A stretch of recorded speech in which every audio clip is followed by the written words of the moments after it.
صبح ازل یہ مجھ سے کہا جبرائیل نے، جو عقل کا غلام ہو وہ دل نہ کر قبول۔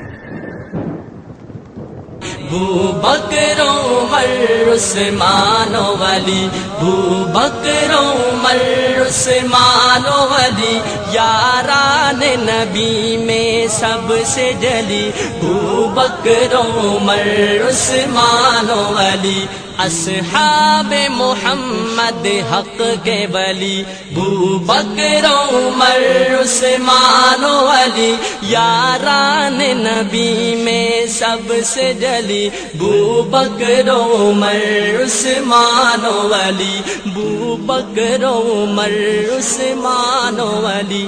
اسلام نے جن کو عزت دی، اسلام کو قوت جن سے ملی، اسلام نے جن کو عزت دی، اسلام کو قوت جن سے ملی، اسلام نے جن کو عزت دی، اسلام کو قوت جن سے ملی، ایمان کی روایت جن سے چلی، بکر عمر عثمان ولی، یاران نبی میں سب سے جلی، بکر عمر عثمان ولی، اصحاب محمد حق کے ولی۔ اعوذ باللہ من الشیطان الرجیم، بسم اللہ الرحمن الرحیم، نحمد و نصلی علی رسولہ الکریم، اما بعد، معزز سامعین، السلام علیکم ورحمۃ اللہ وبرکاتہ۔ حمد و ثنا رب ذوالجلال کے لیے جو تخت عظمت جلال پر ہمیشہ سے متمکن ہے اور ہمیشہ رہے گا۔ اس کی قدرت کاملہ یہ کہ سیاہ پہاڑ پر چلنے والی سیاہ چوٹی کو سیاہ رات میں دیکھتا اور اس کی آہٹ کو سنتا ہے۔ وہ ایسا باجبروت خدا ہے، سمندروں میں مد و جزر کا پیدا کرنے والا، رات اور دن کا بنانے والا، خزاں و قدر کا مالک و مختار ہے۔ عزت اور ذلت کا دینے والا وہی پروردگار ہے۔ زندگی اور موت اسی کے ہاتھ ہے۔ ہم اسی کی حمد و ستائش بیان کرتے ہیں، اسی کی بڑائی کی راہ گلاتے ہیں کہ اس خلاق اکبر نے جو عظیم احسان پر کیا وہ یہی کہ امت محمدیہ میں پیدا فرمایا اور خود اس امت کی تعریف فرمائی کہ تم بہترین امت ہو، لوگوں کو برائیوں سے روکتے ہو، بھلائیوں کی طرف بلاتے ہو۔ درود و سلام سید العرب والعجم جمیل الشیم صاحب الجود والکرم صلی اللہ علیہ وسلم کی ذات اقدس پر کہ جس ذات گرامی نے عرب کے بدموں اور خانہ بدوشوں کو تاریخ انسانی کے کاروان کا سالار بنا دیا۔ بزرگوں اور دوستوں، حضرت عمر رضی اللہ تعالیٰ کی دور خلافت کے واقعات آپ سماعت فرما رہے ہیں کہ حضرت عمر ابو لولو فیروز کے ہاتھ سے زخمی ہوئے۔ حضرت صہیب رومی نے 3 دن تک نماز پڑھائی مسجد نبوی میں، اور حضرت عمر رضی اللہ تعالیٰ کی نماز جنازہ بھی حضرت صہیب رومی نے پڑھائی۔ اور زخمی حالت میں جو فیصلے آپ نے کیے وہ فیصلے وہ بھی بہت زیادہ نمایاں ہیں۔ اپنے صاحبزادے حضرت عبداللہ بن عمر کو بلائے اور ان سے کہا کہ حضرت بی بی عائشہ صدیقہ رضی اللہ تعالیٰ عنہ کے پاس جائیے اور ان سے یہ کہیے کہ جہاں اللہ کے نبی صلی اللہ علیہ وسلم اور حضرت ابوبکر صدیق ہیں وہاں کچھ جگہ اور باقی ہے، عمر وہاں دفن ہونا چاہتا ہے، اگر بخوشی وہ اجازت دے دے تو منظور ہے۔ اور تو چنانچہ حضرت عبداللہ ابن عمر وہاں پر پہنچے اور بی بی محترمہ سے انہوں نے ذکر کیا کہ میرے باپ کی خواہش یہ ہے، اور یہ کہلوا انہوں نے بھیجا ہے۔ حضرت بی بی محترمہ نے کہا کہ وہ جگہ چونکہ میرے شوہر اور میرے والد تھے میں اپنے لیے رکھی تھی، لیکن حضرت عمر کے احسانات اسلام پر بہت زیادہ ہیں، اس لیے میں ان کے حق میں سبکدوش ہوتی ہوں اور اس جگہ حضرت عمر کو تدفین کے لیے اجازت دیتی ہوں۔ تو چنانچہ حضرت عبداللہ ابن عمر نے آ کر جب حضرت عمر سے یہ بات کہی تو حضرت عمر نے کہا ہو سکتا ہے کہ میری دل جمعی کے لیے انہوں نے یہ بات کہی ہو، جب مجھے کفنایا جائے تو اس وقت میرے جنازے کو حضرت بی بی عائشہ صدیقہ رضی اللہ تعالیٰ عنہ کے پاس لے جایا جائے اور پھر ان سے اجازت طلب کی جائے، اگر بخوشی اگر وہ اجازت دے دیں تو پھر آپ مجھے وہاں دفن کرنا، ورنہ مسلمانوں کے عام قبرستان جنت البقیع کے اندر مجھے تدفین عمل میں لانا۔ چنانچہ حضرت بی بی محترمہ کے پاس اسی انداز سے جب جنازہ پہنچا تو آپ نے کہا کہ نہیں، میں بخوشی وہ جگہ حضرت عمر کو دے چکی ہوں، اس لیے آپ کی تدفین وہیں عمل میں لائی جائے۔ تو آپ تدفین اس انداز سے ہوئی کہ حضرت نبی کریم صلی اللہ علیہ وسلم کے سینے مبارک کے پاس حضرت ابوبکر صدیق کا سر تھا اور حضرت ابوبکر صدیق کے سینے کے پاس حضرت عمر رضی اللہ تعالیٰ کا سر تھا۔ اس انداز سے آج گنبد خضرا میں تینوں اصحاب یعنی نبی کریم صلی اللہ علیہ وسلم کے ساتھ ان کے جو 2 ساتھی تھے اور جو دونوں خسر ہیں وہ لوگ وہاں پر تدفین ان کی عمل میں آئی. حضرت عمر رضی اللہ تعالیٰ عنہ کی یعنی دور خلافت کے اندر بے شمار ایسے واقعات آئے. حضرت جلال الدین سیوطی رحمۃ اللہ علیہ نے تو یہ بات بتلائی دی تاریخ الخلفاء میں کہ 21 ایسے مقامات ہیں جہاں پر اللہ تعالیٰ حضرت عمر رضی اللہ عنہ کی زبان میں وحی الہی کا نزول آپ نے فرمایا. یعنی وہ مقامات جہاں بعد مشورے کے اگر سب کا مشورہ ایک جانب ہوتا اور حضرت عمر کا دوسری جانب ہوتا تو وہی مشورے کے اندر اللہ کے احکامات بھی آتے. ایسے بے شمار موقع ہوئے جن کی نشاندہی حضرت جلال الدین سیوطی نے 21 مرتبہ کی ہے، جس کے اندر یہ بات کا ذکر کیا گیا ہے کہ بدر کے قیدیوں کے تعلق سے حضرت عمر نے یہ رائے دی تھی کہ یہ اپنے اپنے قریبی رشتہ داروں کو ختم کیا جائے، لیکن حضرت ابوبکر صدیق نے یہ کہا تھا کہ یہ ہمارے اپنے ہی ہیں، کچھ فدیہ لے کے چھوڑ دیں، یہ نہ صحیح ان کی اولاد وہ داخل اسلام ہو جائے گی. اللہ کے نبی صلی اللہ علیہ وسلم چونکہ رحمت للعالمین بنا کر بھیجے گئے تھے، حضرت ابوبکر صدیق کی اس رائے کو آپ نے پسند فرمایا، لیکن احکامات الہی حضرت عمر کی زبان میں آئے. اور پھر نہ صرف یہ بلکہ پردے کے لیے آپ نے کہا، اس لیے کہ حضرت بی بی سودا رضی اللہ تعالیٰ نے جو بڑی فربا تھی اور اونچی پوری رحیم شہیم تھی، نبی کریم صلی اللہ علیہ وسلم کی زوجہ محترمہ تمام مسلمانوں کی ماں ہے حضرت بی بی سودا بنت زمعہ. جب وہ ضرورت کے لیے گئیں تو حضرت عمر نے ان سے کہا کہ اے بی بی سودا ہم نے آپ کو پہچان لیا. حضرت بی بی سودا کو یہ بات بڑی کھلی یعنی بڑی تکلیف دہ ثابت ہوئی. اللہ کے نبی صلی اللہ علیہ وسلم سے آ کر انہوں نے اس بات کا اظہار کیا. حضرت عمر نے بارگاہ خداوندی میں دعا کی تو پردے کے احکامات تمام آ گئے. اس انداز سے پھر شراب کی جو حرمت تھی اس وقت بھی اللہ تعالیٰ کی بارگاہ میں آپ نے دعا کی کہ پروردگارہ اس کے لیے واضح احکامات صادر فرما دے. چنانچہ احکامات آ گئے تمام پردہ کرنے کے تعلق سے بھی، شراب کے تعلق سے. وہ مقام جسے ہم مقام ابراہیمی مصلی کہتے ہیں، اس مقام کے تعلق سے بھی اگر وہاں پر اگر مصلی بنا لیا جائے تو بہتر ہے. اللہ کے نبی صلی اللہ علیہ وسلم حضرت عمر نے کہا اور اسی انداز سے اللہ کے تمام احکامات آ گئے. ایسے بے شمار وہ واقعات ہیں جہاں پر حضرت عمر نے رائے دی. اور حضرت عمر کے بعد عبداللہ بن ابی بن سلول جو سب سے بڑا منافق تھا، جس کی نماز جنازہ پڑھنے کے لیے ان کے صاحبزادے جو عبداللہ جو سچے مسلمان تھے انہوں نے گزارش کی کہ اللہ کے نبی آپ میرے والد کی نماز پڑھائیے، حالانکہ مدینہ منورہ کا سب سے بڑا منافق، لیکن اس کے باوجود اللہ کے نبی صلی اللہ علیہ وسلم نے اپنا پیرہن مبارک بھی دیا، اپنا لباس بھی دیا. لباس دینے کی وجہ یہ تھی کہ بدر کی وادی میں جب حضرت عباس بن عبد المطلب قید ہو کر آ گئے، جن کے جسم کے کپڑے تمام پھٹ گئے، جن کے خد و خامت عبداللہ بن ابی بن سلول کی یعنی دونوں کی یکساں تھی. عبداللہ بن ابی بن سلول نے حضرت عباس بن عبد المطلب کے لیے اپنے کپڑے بھیجے تھے. چچا پر احسان کرنے والے کے اس منافق کے لیے بھی اللہ کے نبی صلی اللہ علیہ وسلم نے اپنا پیرہن مبارک اپنا لباس ان کو دیا کفنانے کے لیے. اور جب نماز پڑھانے کے لیے آگے بڑھے آپ تو حضرت عمر نے کہا کہ اللہ کے نبی آپ جانتے ہیں یہ سب سے بڑا منافق ہے، اس کے باوجود یہ رحمت کے بہاؤ کو کوئی روک نہیں سکتا تھا. اللہ کے نبی صلی اللہ علیہ وسلم نے نماز پڑھا دی، لیکن احکامات خدا بندی بیان بعد نماز کے یہ آئے کہ اے اللہ کے نبی آپ آئندہ کسی منافق کی نماز نہ پڑھائیے. جب اللہ کے نبی صلی اللہ علیہ وسلم نے یہ واضح انداز میں صاف پہ بات بتلا دی تو جتنے منافقین تھے وہ سارے کے سارے تائب ہو کر تمام کے تمام مسلمان ہو گئے.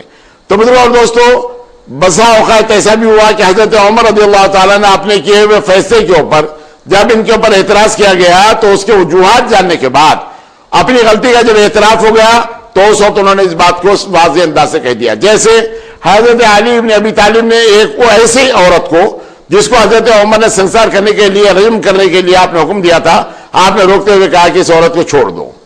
حضرت عمر کو معلوم ہوا تو ان کو بڑا تعجب ہوا کہ حضرت علی اس معاملے کے اندر کیسے مخل ہو گئے.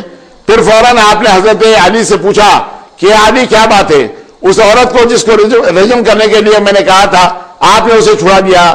تو کہا کہ اے خلیفۃ المسلمین کیا اس عورت کو آپ نے دیکھا؟ تو حضرت عمر پریشان ہو گئے. تو کہا کہ ہاں. کہا کہ وہ تو حاملہ ہے، وضع حمل کے بعد رجم کرنا ہے اور وہ بھی دودھ چھڑانے کے بعد. تو حضرت عمر نے کیا کہا؟ آپ نے غلطی کی نہیں کہا، آپ نے کہا کہ علی آپ نے مجھے ہلاکت سے بچا لیا، یعنی آپ نے اس انداز سے کیا. اور بسا اوقات تو ایسے بھی فیصلے حضرت علی بن ابی طالب نے حضرت عمر کے دور خلافت میں آپ نے کیے کہ دنیا ششدر رہ گئی کہ کیسے فیصلے ہوئے.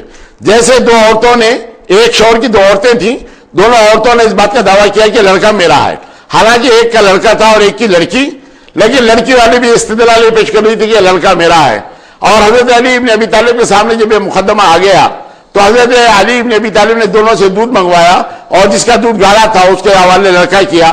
کہا کہ بچہ اپنے مقدر کا دودھ یعنی دگنا لیا ہوا پیدا ہوتا ہے، گاڑا لیا ہوا پیدا ہوتا ہے. بچی کا جو دودھ ہوتا ہے وہ پتلا ہوتا ہے. اس انداز سے بچی ان کے حوالے کی گئی. تو حضرت عمر رضی اللہ تعالیٰ بسا اوقات یہ کہتے کہ اگر علی نہ ہوتے تو عمر ہلاک ہو گیا ہوتا، یعنی بعض فیصلے آپ نے ایسے بھی کیے. اب یہ دیکھیے کہ حضرت عمر رضی اللہ تعالیٰ جب آپ نے شادیاں کی، یعنی حضرت عثمان بن مظعون کی بہن حضرت زینب سے جب شادی کی تو وہ بھی داخل اسلام ہو گئی، اور اس کے بعد جب ان کی ہلاکت ہوئی یعنی وہ مر گئی تو اس کے بعد آپ نے اور ایک شادی کی، ایک ام کلثوم جرول کی بیٹی سے، لیکن وہ جب اسلام قبول نہیں کی اور اللہ کے احکامات آ گئے تو آپ نے انہیں طلاق دے دی. اور خلیبہ نام کی ایک عورت تھی ابو امیہ بن مغیرہ کی بیٹی، وہ بھی اسلام قبول نہیں کی تو آپ نے حضرت عمر نے ان کو بھی طلاق دے دی. اور اس کے بعد خاندان نبوت سے وابستہ ہونے کے لیے حضرت علی ابن ابی طالب سے کہا کہ میں آپ کی صاحبزادی سے شادی کرنا چاہتا ہوں. چنانچہ ام کلثوم بنت علی ابن ابی طالب رضی اللہ تعالیٰ عنہ سے آپ نے 40,000 درہم پر شادی کی. اور یہ وہی ام کلثوم ہے جنہوں نے اس حبشی کی عورت کے لیے زچگی کے لیے دایا کے کام انجام دیے تھے، آپ نے ان کو لے گیا. حضرت عمر رضی اللہ تعالیٰ کی حیات طیبہ میں ایسے بہت سارے واقعات ہوئے کہ آپ نے بہت سارے شہر بسائے، جیسے بصرہ، آپ ہی کے دور خلافت میں بصرہ آباد ہوا. فسطاط نام کا ایک ایسا شہر بھی آپ نے آباد کیا. اس شہر کے آباد کرنے کے اندر جو نزاکت آئی وہ ذرا سن لیجئے اور اس کے بعد اس بات کا احساس کیجئے کہ کیا ایسا مسلمان جو ایک پرندے کے لیے بھی اپنا شامیانہ نکالنا گوارا نہ کیا، کیا ایسے لوگ دہشت گرد ہو سکتے ہیں؟ حضرت عمر بن عاص جب سکندریہ آپ نے آزاد کر لیا اور اس پہ فاتح ہو گئے تو وہ خیمہ جس کے اندر ایک کبوتر نے انڈے دیے تھے اپنا گھونسلہ بنا کر، تو آپ نے کہا کہ اس خیمے کو مت اجاڑو، اس کو ایسے ہی رہنے دو. اور اس کے بعد آپ آگے مصر پہنچے اور مصر پہنچنے کے بعد جب واپس آ گئے تو آپ اس خیمے کو اسی انداز سے قائم رکھا. تو اس کے پاس جو میدان تھا اس کے اندر ایک ایسا شہر آباد کیا گیا. فسطاط کے معنی عربی میں گھونسلے کے ہی ہیں. تو چنانچہ اس گھونسلے پر یعنی جو کبوتر نے گھونسلہ بنایا تھا اس پر آپ نے شہر تمام مکمل طور پر بنایا. حضرت عمر کو اپنی رعایا کا جو خیال ہوتا تھا کس انداز سے ہوتا تھا؟ خط کا زمانہ آ گیا تو تمام سلاطین کو آپ نے جو تمام عاملین تھے ان لوگوں کو تمام لکھ بھیجا کہ کسی قسم کی بدنگار خدا کو تکلیف نہ ہو، آپ اناج بھیج دیجئے. چنانچہ حضرت ابو عبیدہ بن جراح نے، حضرت عمر بن عاص نے، حضرت سعد بن ابی وقاص نے، یہ تمام کے تمام لوگ مدینہ منورہ کی طرف اناج تمام بھیجتے رہے.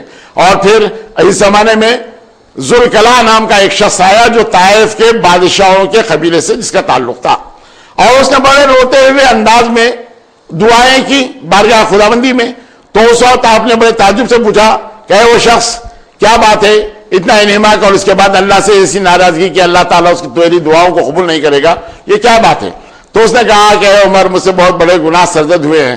اور ساتھ ہی ساتھ اس نے بتلا دیا کہ 18,000 نفوس قیدی یعنی میرے غلام میرے ساتھ ہیں. حضرت عمر کو بڑا تعجب ہوا. حضرت عمر نے کہا کہ میرے ہاتھ اسے بیچ دو، میں ان سے دوسرے کام لے لوں گا. چنانچہ ایک دن کی مہلت لینے کے بعد ذوالکلاء 4,000 آدمیوں کو رات ہی میں آپ نے اللہ کے نام پر ان تمام لوگوں کو آزاد کر دیا اور دوسرے دن مکمل طور پر 14,000 آدمیوں کو آزاد کر دیا. جب حضرت عمر رضی اللہ عنہ نے ان سے پوچھا کہ غلاموں کے تعلق سے تم نے کیا سوچا ہے، تو کہا کہ میں نے اللہ کی راہ میں سارے لوگوں کو آزاد کر دیا ہے. اور پھر اس کے بعد جب حضرت عمر نے پوچھا کہ آخر وہ کون سی بات تھی جس کی وجہ سے آپ ایسے خائف ہیں، تو انہوں نے کہا اے عمر میں نے ربوبیت کا دعویٰ کیا، رب ہونے کا دعویٰ کیا تھا، اور بہت دنوں تک جب اپنے قوم سے پوشیدہ رہا اور اس کے بعد جب میں ظاہر ہوا تو وہ تمام کے تمام لوگ سجدے میں گر گئے. آج مجھے اس بات کا احساس ہے کہ اللہ رب العزت کی بارگاہ میں اسی لیے دعا کرتا ہوں. اس کے بعد دیکھنے والی نگاہوں نے دیکھا کہ ذوالکلاء 1 روپے کا 1 درہم کا اگر سامان لانا ہوتا تو بازار خود جاتے، اپنا سامان خود لاتے، گھوڑے کے لیے دانا چارہ کا اگر بندوبست ہوتا تو خود اپنے ہاتھوں سے کرتے. اس انداز سے ذوالکلاء کی یہ زندگی رہی. اور پھر یہ اس زمانے میں معاملہ یہ ہوا کہ ایہم یعنی قبیلہ غسان کا ایک شخص آیا جس کا نام جبلہ تھا. وہ طواف کعبہ کر رہا تھا کہ ایک حبشی کا پیر اس کے کپڑوں پر یعنی اس کے احرام پر لگ گیا، پڑ گیا. تو اس نے اسی شاہانہ انداز سے ایک تماچا اس حبشی کو انہوں نے رسید کیا. وہ حبشی بارگاہ خلافت میں یعنی حضرت عمر رضی اللہ عنہ کے سامنے اس بات کی شکایت پیش کی کہ جبلہ بن اہم نے مجھ سے ایسا سلوک کیا ہے اور مجھے تماچا مارا ہے. آپ نے جبلہ کو بلایا اور یہ کہا کہ اسلام مساوات کا مذہب ہے, یہ اونچ نیچ کا مذہب نہیں ہے, اور پھر تم یا تو اس کو راضی کر لو یا تماچا دینے کے لیے, تھپڑ دینے کے لیے آپ تیار ہو جاؤ. تو اس نے ایک رات کی مہلت مانگی اور راتوں رات وہ اپنے غسان کی طرف وہ روانہ ہو گیا اور اسلام سے وہ منحرف ہو گیا اس انداز سے. لیکن یہاں اسلام کا تقاضا یہ تھا, مساوات کا تقاضا یہ تھا کہ اس کو اس کا حق ملے. آپ نے اس معاملے کے اندر بہت زیادہ سختی کی. بہت سارے لوگ تو ایسے تھے جو اسلام کے اس مساوات کو پسند نہیں کرتے تھے. حالانکہ حضرت عمر رضی اللہ تعالیٰ آپ اوسط درجے کی زندگی اس انداز سے گزارتے کہ دربار خلافت سے جو معاوضہ آپ لیتے تھے نہ تو وہ بالکل غریب کا نہ تو وہ بالکل امیر کا بلکہ اوسط درجے کا لیتے. کھانے پینے کے معاملے میں بھی آپ بہت زیادہ محتاط ہوتے اور کسی قسم کا کوئی ایسا کھانا آپ استعمال نہیں کرتے.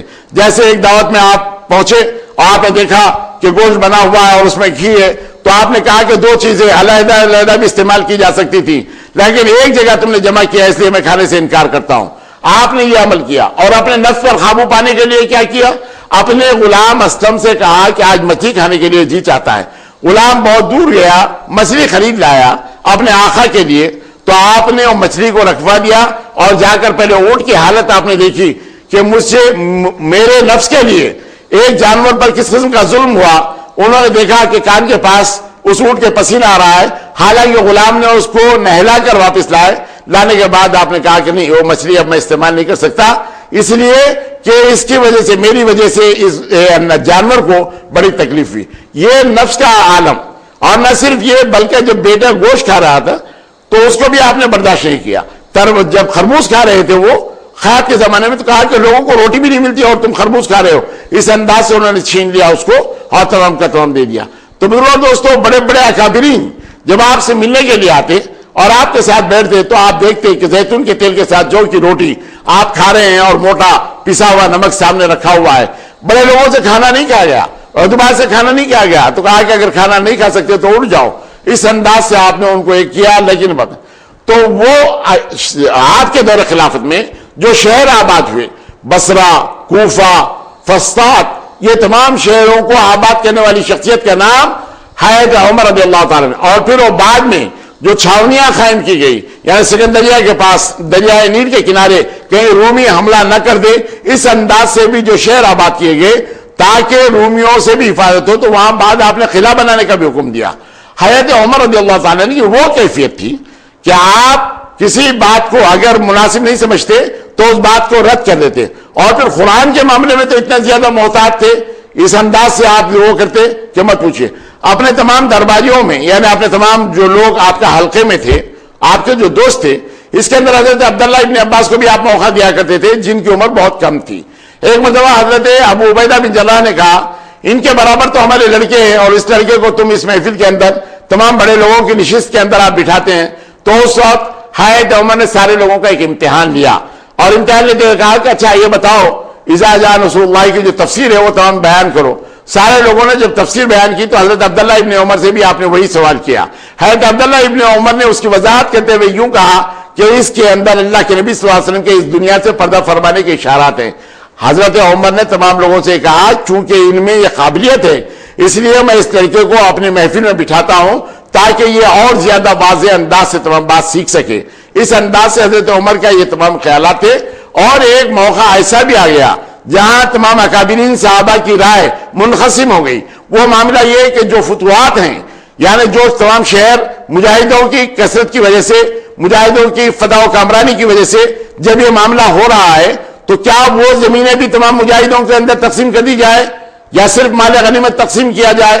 اس انداز سے جب بات آ گئی تو آپ نے قرآن سے حوالہ دیتے ہوئے کہا مجاہدین کے لیے جو مال و زر آیا وہ تمام کے تمام تقسیم کر دیا جائے, اور وہ تمام جو زمینیں ہیں وہ تمام آئندہ آنے والے مسلمان اور آئندہ آنے والی نسلوں کے لیے اس کو وقف کر دیا جائے اور اس کو اس انداز سے رکھا جائے. تو تمام کے تمام مسلمان اس بات کے اوپر متفق ہو گئے.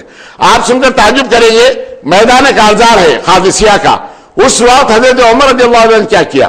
حضرت عمر نے بہترین شمشیریں, بڑی تلواریں, ان لوگوں کے لیے بہترین قسم کے گھوڑے روانہ کرتے ہوئے کہا میدان کارزار کے اندر ان لوگوں کو جو جوامردی کے ساتھ دشمنوں کا مقابلہ کرتے ہیں ان میں تقسیم کیا جائے. ان کو انعامات کے طور پر دیا جائے، ان کے دلوں کو اس انداز سے بڑھایا جائے یعنی بے خوفی کے عالم میں وہ تمام لڑنے کرنے کے قابل ہو جائے. یہ حضرت عمر کی شان تھی. اور پھر آپ اندازہ کیجئے کہ ایک مجاہد کو میدان کارزار کے اندر بہترین قسم کا نسلی گھوڑے مل رہے ہیں، آپ کیا کریں گے؟ اور شمشیریں مل رہی ہیں، کیسے مقابلہ کریں گے؟ جان کی پرواہ کیے بغیر جب ان لوگوں نے مقابلہ کیا تو حضرت عمر رضی اللہ تعالیٰ کی وہ داد و دہشت نہ صرف کام آئی بلکہ وہ تمام مسلمانوں کے قلوب کو وسیع کرنے کے لیے ایک ذریعہ بنا، اور اس کے بعد ان لوگوں کو اس انداز سے کامیابیاں نصیب ہوئی. بزرگوں اور دوستوں، جہاں فکر مند ہوتے یعنی جنگ کے اندر حالات کیا ہو رہے ہیں، لیکن اس کے باوجود اس بات کی تمانیت تھی کہ اللہ تعالیٰ بالکل قادر مطلق ہے، وہی فیصلے کے کرنے والا ہے. اس معاملے میں ہوا یہ کہ حضرت خالد بن ولید، کیوں حضرت ابوبکر صدیق کے زمانے میں بھی آپ نے مشورہ دیا تھا کہ خالد کو اس معاملے کے اندر پابند کیا جائے کہ جو خمس آ رہا ہے یا جو تمام ان کو پیسہ مل رہا ہے اس کے تمام تفصیلات دربار خلافت کو معلوم کر دی جائے، اور اگر وہ معلوم نہ کرتے ہوں تو انہیں معذول کر دیا جائے. تو حضرت ابوبکر صدیق نے کہا نبی کریم صلی اللہ علیہ وسلم نے جسے اللہ کی تلوار کہی ہے اس کو میں نیام میں رکھ نہیں سکتا، یہ بات کی. لیکن حضرت خالد بن ولید کو انہوں نے تنبیہ کی تھی. لیکن معاملہ یہ ہوا کہ جب حضرت عمر رضی اللہ تعالیٰ خلیفہ منتخب ہو گئے اور انہوں نے حضرت خالد کو اس معاملے کے اندر ٹوکا، اور پھر ایک معاملہ ان سے یہ بھی سرزد ہو گیا کہ ایک شاعر کو انہوں نے 1000 درہم دیے، تو آپ نے فوراً کہا اگر یہ 1000 درہم آپ نے دیے، اگر یہ مسلمانوں کا اگر پیسہ ہے تو تم نے اس کے اندر خیانت کی، اور اگر تمہارا اپنا ذاتی پیسہ اگر ہے جو شاعر کو خوش کرنے کے لیے تم نے دیا تب بھی تم نے اسراف کیا، اس لیے معذور کیے جاتے ہیں. حضرت خالد میں وہ خرابیاں تھی، جو خامیاں تھی، وہ یہ کہ بڑے جنگی آدمی تھے. وہ تمام دربار خلافت کے اندر یہ ضروری نہیں سمجھتے تھے کہ خمس کی کیا تعداد ہے، کیا کتنا مال ہے، یہ تمام کا تمام معلوم کرے. بسا اوقات ایسا بھی ہوتا تھا کہ تمام مسلمانوں کو میدان کارزار میں چھوڑ کر حج بیت اللہ کے لیے آ جاتے تھے، طواف کعبہ کے لیے آ جاتے تھے، جو حضرت عمر رضی اللہ عنہ نے کہا بغیر کسی یعنی اطلاع کے آپ میدان کارزار نہ چھوڑے، اس لیے بھی. اور اس کے بعد جب ان کو معذول کیا گیا تو معاملہ یہ ہوا کہ حضرت خالد نے سن کر کہا میں نے سنا اور اطاعت کرنے کے لیے تیار ہوں، جبکہ قبیلے کے تمام بہت سارے نوجوان اٹھ کھڑے ہوئے کہ حضرت عمر نے تمہارے ساتھ زیادتی کی اور ظلم کیا، جب تک فتوحات کا دور تھا اور تم سپہ سالاری کے فرائض انجام دے رہے تھے اس وقت تک تو تم کو قائم رکھا، اور آج آپ کو معذول کیا جا رہا ہے. حضرت خالد نے ٹوکتے ہوئے کہا خبردار، یہ عمر کا دور ہے، عمر بے غرض ہے، ممکن ہے کسی قسم کی ایسی کوئی بات ہوئی ہے جس کی وجہ سے مجھے معذول کیا جا رہا ہے، اور میں ایک سپاہی جیسا حضرت ابو عبیدہ بن جراح کے ہاتھ پر کام کرنے کے لیے تیار ہوں.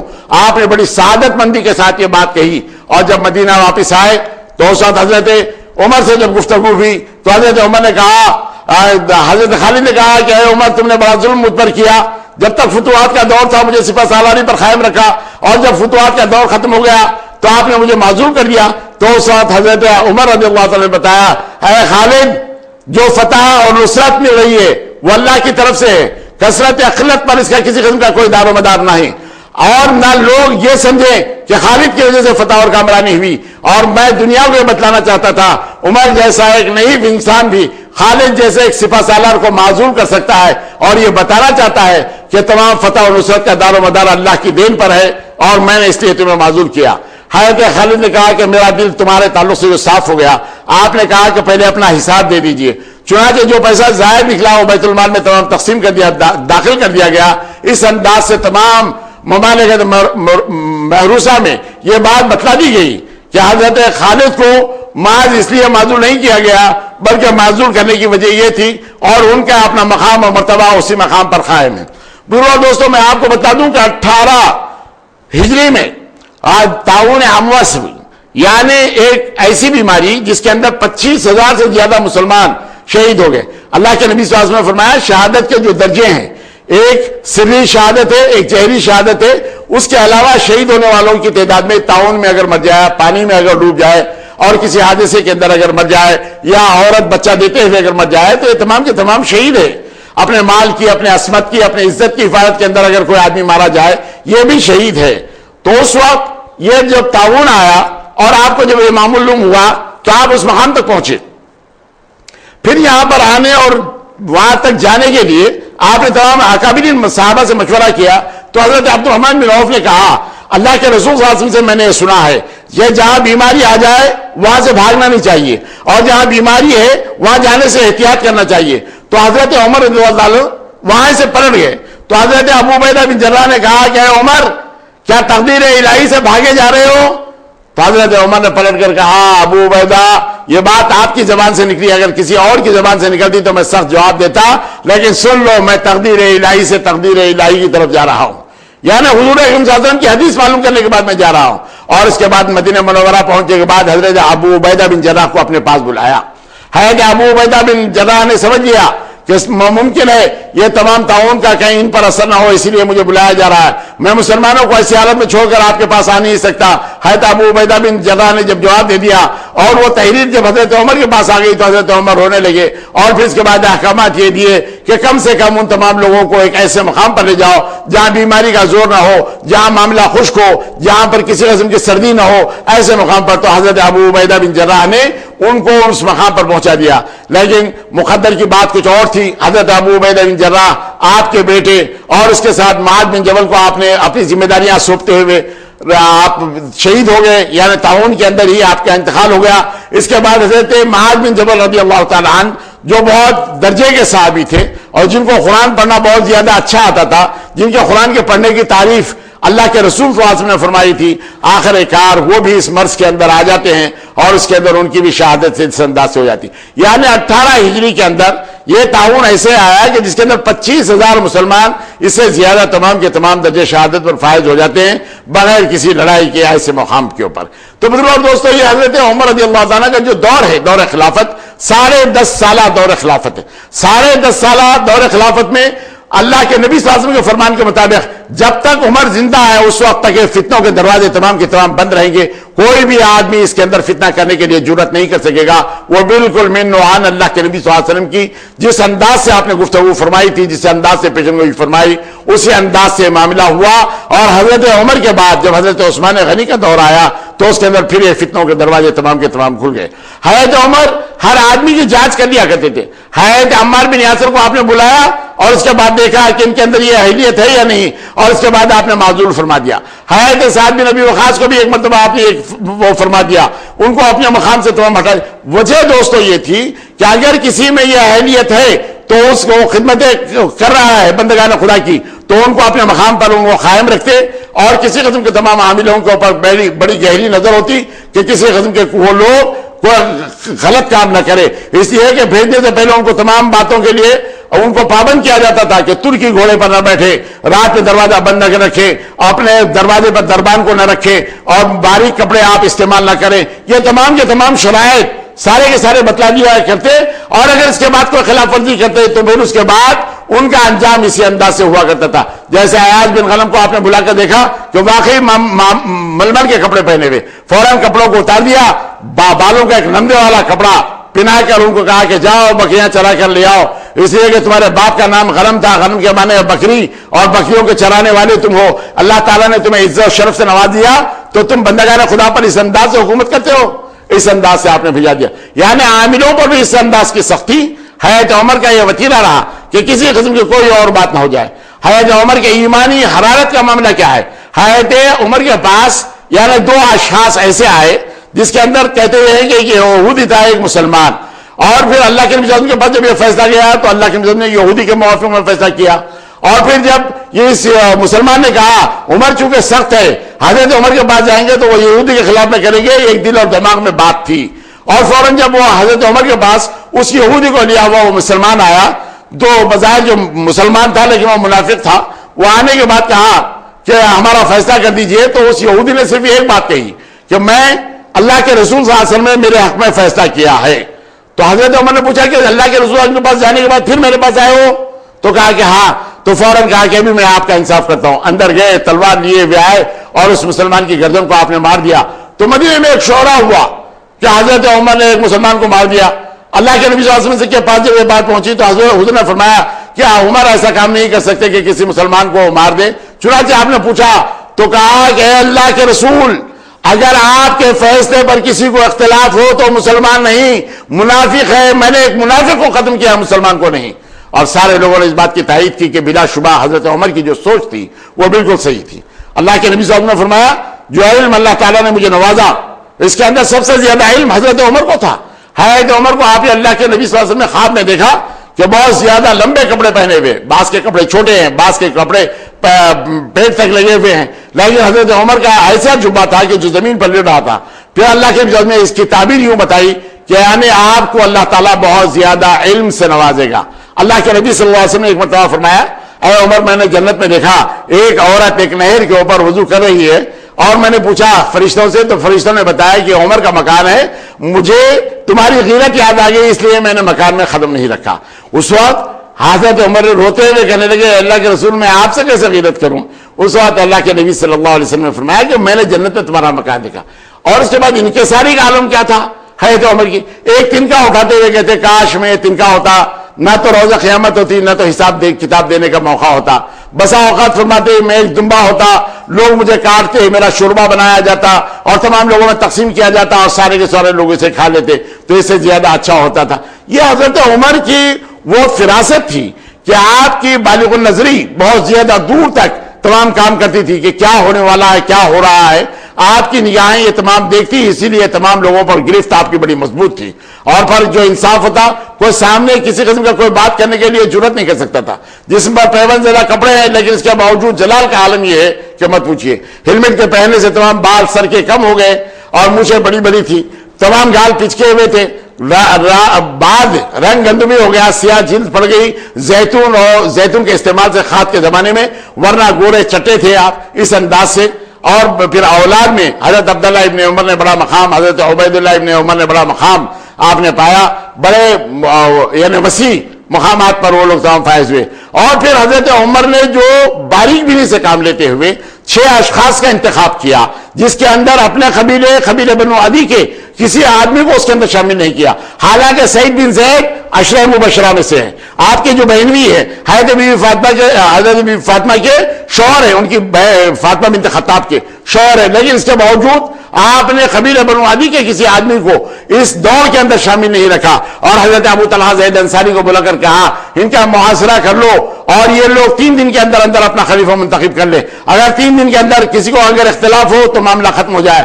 اور ایسے موقع کے اوپر حضرت عبدالرحمن بن عوف نے آگے بڑھ کر کہا اس دور سے میں اپنے آپ کو علیحدہ کرتا ہوں، اگر آپ لوگ ذمہ داری دے دیں تو میں خلیفہ کے منتخب کرنے میں تھوڑا سا جدوجہد کروں۔ سارے لوگوں نے اس بات کے لیے اجازت دی، اور اس کے بعد حضرت عبدالرحمن بن عوف نے تمام لوگوں سے رائے طلب کرنے کے بعد آپ نے پوچھا اے علی اگر آپ منتخب نہ ہو تو اس کے لیے کون موضوع ہے؟ تو آپ نے کہا کہ عثمان بن عفان۔ حضرت عثمان بن عفان سے آپ نے پوچھا کہ اے عثمان یہ بتاؤ اگر تم منتخب نہ ہو تو اس کے لیے اہل کون ہے؟ تو کہا کہ حضرت علی ہے۔ یہ مقام اور مرتبہ، اور اس کے بعد 3 دن اور 3 رات کے بعد حضرت عبدالرحمن بن عوف نے کہا حضرت عثمان سے کہ آپ ہاتھ بڑھائیے، آپ خلیفہ منتخب ہو گئے۔ اس انداز سے حضرت علی بن ابی طالب نے فوراً بیعت کر لی اور حضرت عثمان غنی خلیفہ ہو گئے، جن کے انشاءاللہ المستعان تمام تفصیلات آپ کے سامنے آئیں گے۔ حضرت عمر دائیں ہاتھ سے کام نہیں لیتے تھے بلکہ بائیں ہاتھ آپ کا چلتا، درہ مارتے تو آپ بائیں ہاتھ سے کام کرتے تھے۔ اس انداز سے حضرت عمر رضی اللہ تعالیٰ کی زندگی کے یہ حالات ہیں۔ انشاءاللہ المستعان اللہ کی بارگاہ میں دعا ہے کہ پروردگار عالم ہمارے ان اسلاف کے نقش قدم پر ہم کو چلنے کی توفیق عطا فرما، ہمارے مرحومین کی مغفرت فرما، پروردگارہ جو کچھ سن رہے ہیں اس پر عمل کرنے کی توفیق عطا فرما، الہ العالمین کرم فرما، رحم فرما، فضل فرما، الہ العالمین تیرے حبیب کے امتی ہیں پروردگارہ، گناہگار ہیں، سیاہکار ہیں، اے اللہ اے بخشنے والے پروردگار ہم پر اپنا رحم فرما اور ہماری دعاؤں کو نبی کریم صلی اللہ علیہ وسلم کے صدقہ طفیل میں قبول فرما۔ وصلی اللہ علی محمد النبی الامی وآلہ وصحبہ وسلم، الحمدللہ رب العالمین، وآخر دعوانا الحمدللہ رب العالمین۔